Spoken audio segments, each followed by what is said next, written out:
ایک مولا کا چاہنے والا گنہگار تھا، ساتھ امام کا زمانہ تھا، گلی پتلی سی تھی اور شراب کی اس میں عادت تھی، ہاتھ میں شراب تھا اور آگے بڑھ رہا تھا۔ سامنے امام کو آتے ہوئے دیکھا، شرمندہ ہوا کہ مولا کو کیسے میں فیس کروں گا۔ اس نے فوراً اپنا چہرہ دیوار کی طرف کر دیا تاکہ مولا گزر جائے اور مجھے نہ دیکھیں۔ امام جیسے آئے، اس کے قریب آئے، اس کی پیٹھ پہ ہاتھ لگایا، کہا کہ اپنا منہ کیوں پھیرا ہے؟ فوراً اس نے چہرہ امام کا، مولا میں نے دیکھا نہیں، بہانہ بنایا۔ تو امام نے کہا ہاتھ میں کیا ہے؟ جھوٹ بولتا مولا سے۔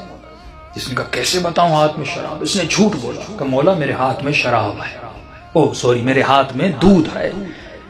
تو امام نے کہا اگر دودھ ہے تو تھوڑا ہمیں بھی پلا، ہم بھی پینا چاہتے ہیں۔ اب کہتا ہے میرے ہاتھ کانپ رہے تھے، تھا تو شراب اس برتن میں، کروں تو کیا کروں؟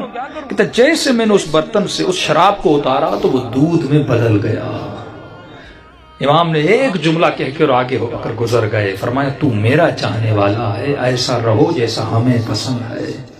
دوسری بات امام نے کہا خبردار کتنے بھی گنہگار کیوں نہ ہو جاؤ، لیکن کبھی بھی ہم اہل بیت سے پیٹ نہ دیا کر۔ یہ شیطانی وسوسہ ہوتا ہے، میں نے گناہ کیا، میں نے خطائیں کی، میں اتنے گنہگار ہوں، میں کیسے سجدہ کروں، میں کیسے نماز پڑھوں، میں کیسے علی سے گفتگو کروں، میں کیسے امام زمانہ سے باتیں کروں۔ امام فرماتے ہم بیٹھے اس لیے ہیں تاکہ تو ہمارے ساتھ درد دل کرے، اور یہ وسیلہ خدا نے آپ کو دیا۔ امام رضا فرماتے ہیں ہمارے چاہنے والے چھوٹی چھوٹی باتوں کے لیے ہمیں ہماری سیدہ فاطمہ کا واسطہ نہ دیا کرو، کیونکہ ہم ہر مصیبت برداشت کرتے ہیں لیکن اپنی دادی کی مصیبت برداشت ہم سے نہیں ہوتی۔